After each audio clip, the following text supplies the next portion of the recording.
Arlen Ness, often referred to as the godfather of custom motorcycles. I'm usually building at least 6 bikes at a time.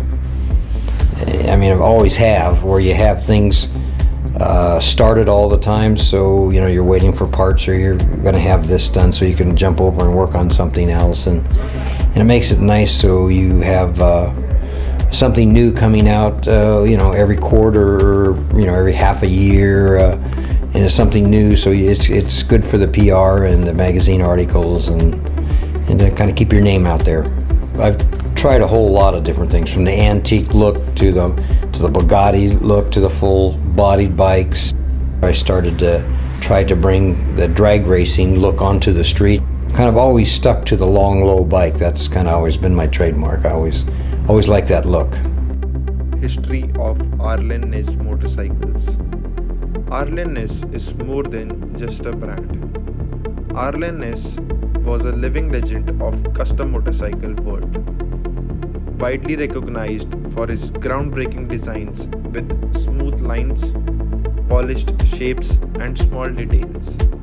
He was an innovator, being among the first custom builders to use high-quality parts on his creations.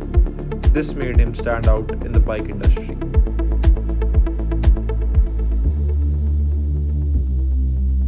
My first bike is a 47 knucklehead, and we call it the Untouchable. The legend was born on July 12, 1936 in Moorhead, Minnesota. He and his family would eventually move to San Lorenzo, California, where Ness' place in the motorcycle world was created. He started racing in the 1950s and, using his earnings from competing in semi-professional bowling leagues, purchased his first bike in 1962, a 1947 Harley-Davidson Knucklehead. He called it the Untouchable. This motorcycle would be the first of Ness' many customizations born out of his own garage, like all of the best American companies. The Untouchable, one of the Arlen's first creation, was among the best creation he have ever made. Ollie frame, and it was made out of 5/8 tubing, so it was very small tubing. And I used the knucklehead motor, 47 knucklehead, but I had some special barrels that Stan Deshawn made, which made it a 100-inch knucklehead, which was very rare. And the transmission, the knucklehead transmissions were always clunky and everything, so I had cut a Sportster motor in half, and I used the Sportster transmission because it shifted so much smoother.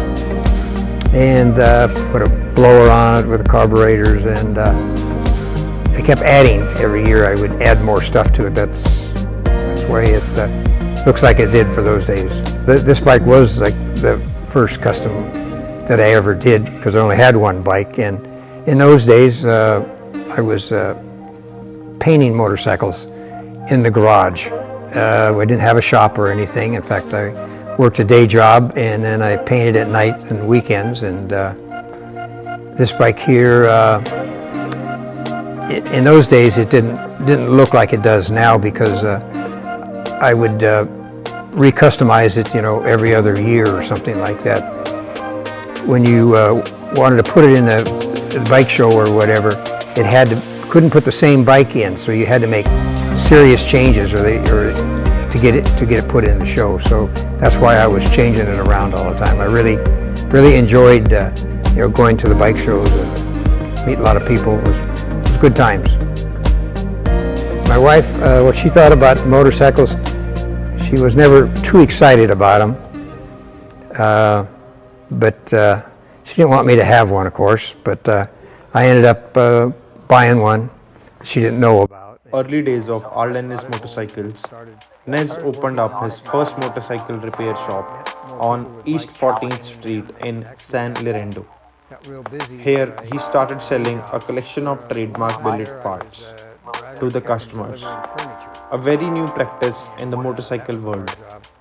These parts were praised for their quality and style. Word got around about his one of a kind approach to bike customization, and soon his work on choppers and roadsters were featured in shows and magazines nationwide. That was the first big break of Arlenness.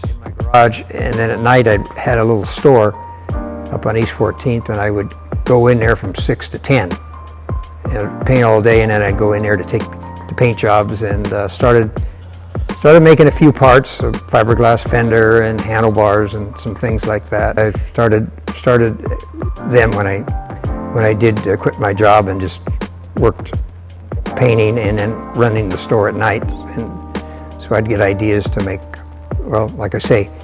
The legend was quickly establishing the appearance standards for custom motorcycle at the time, and his reputation only flourished as time went by. He was inducted in the Motorcycle Hall of Fame in 1992 for his achievements and influence in motorcycle customization.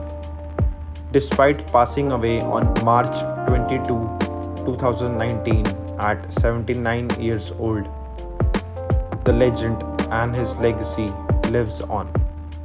At their headquarters in Dublin, California, the Arlen Ness company honors the value of their groundbreaking founder by providing bikers with the most pristine parts available.